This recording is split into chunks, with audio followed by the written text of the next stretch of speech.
दोस्तों, राजस्थान के अंदर जैसे जैसे विधानसभा चुनावों की तारीख नजदीक आ रही है, राजनीतिक पार्टियों के बीच अटकलों का बाजार भी गर्म है।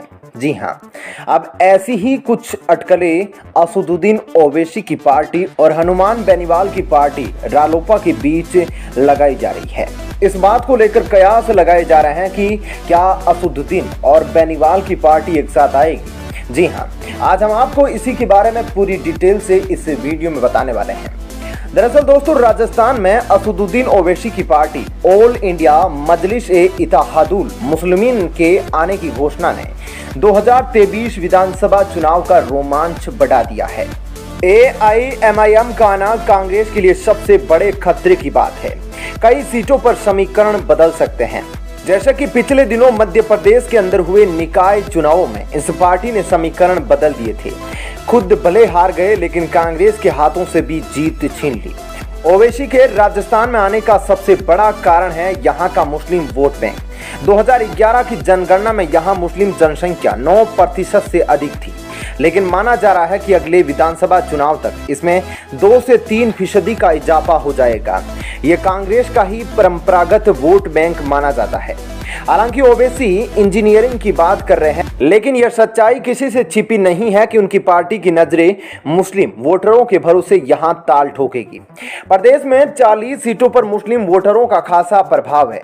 यह तय नहीं है कि ओवैसी के उम्मीदवार इन 40 में से कौन सी सीट जीतेंगे या कौन सी नहीं, लेकिन यह पक्का है कि इन सीटों पर ओवैसी की पार्टी जीत हार का फैसला करेगी। पिछले चुनाव में 40 में से 29 सीटों पर कांग्रेस, 7 पर बीजेपी, 3 पर बसपा और 1 पर निर्दलीय को जीत मिली थी। सभी बसपा विधायक और निर्दलीय कांग्रेस के साथ है, यानी 33 सीटों पर कांग्रेस का कब्जा है। राजस्थान के 18 जिलों में करीब 40 ऐसी सीटें हैं जहां मुस्लिम मतदाताओं की संख्या परिणाम में अहम रोल निभाती है। जयपुर, अजमेर, जैसलमेर, बाड़मेर, कोटा, सीकर, झुंझुनू, चूरू, अलवर, भरतपुर, नागौर जिले में स्थित सीटों पर हर चुनाव में 15 से 16 के आसपास मुस्लिम प्रत्याशी जीतते रहे हैं। वहीं 24 सीटों पर मुस्लिम वोटरों का समर्थन या नाराजगी से हार जीत तय होती है।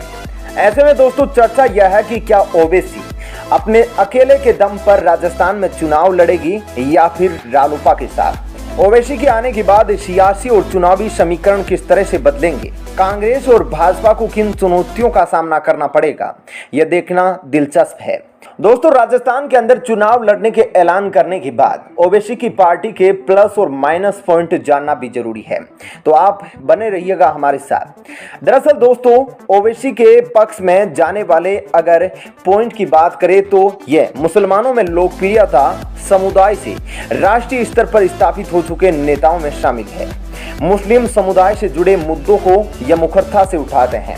राजस्थान में करौली, जोधपुर सहित विभिन्न दंगों को लेकर इनके बयान छाए रहे।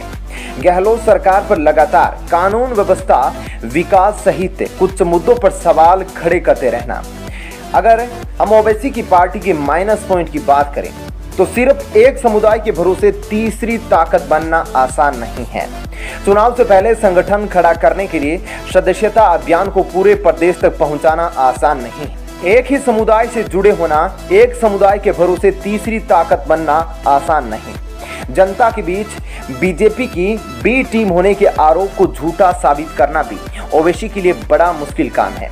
हर क्षेत्र में स्थानीय लीडरशिप तैयार करना भी मुश्किल काम है। साथ ही साथ कांग्रेस की परंपरागत मुस्लिम वोट बैंक में पूरी तरह से सेंध लगाना सबसे बड़ा मुश्किल काम है। ऐसे में दोस्तों, AIMIM ने दावा किया है कि उनकी ओर से पिछले दिनों कराए गए सर्वे में लोगों ने उनकी पार्टी को समर्थन दिया है। सर्वे में मुस्लिम समुदाय ने कहा कि AIMIM राजस्थान में आए और मुस्लिम व दलितों की आवाज बने। सर्वे में कहा गया कि मुस्लिम समुदाय के साथ भेदभाव होता रहा है और उनके क्षेत्रों में विकास नहीं हो रहा। इसके अलावा AIMIM आदिवासियों से जुड़ी भारतीय ट्राइबल पार्टी, हनुमान बेनीवाल की बनाई राष्ट्रीय लोकतांत्रिक पार्टी सहित अन्य से गठबंधन के लिए संपर्क का दावा कर रही है। वहीं दोस्तों, बीजेपी के माइनॉरिटी मोर्चा राजस्थान प्रदेश अध्यक्ष सादिक खान का कहना है कि लोकतंत्र में कोई कहीं भी जाकर चुनाव लड़ सकता है। पहले भी कई पार्टियां आई है। ओवैसी के आने से बीजेपी पर कोई असर नहीं पड़ेगा, नुकसान जैसी कोई बात नहीं है। पार्टी क्लियर मेजोरिटी से सरकार बनाएगी। हमेशा की तरह राजस्थान में ही दो पार्टियां मुख्य भूमिका में रहेगी, कांग्रेस और बीजेपी।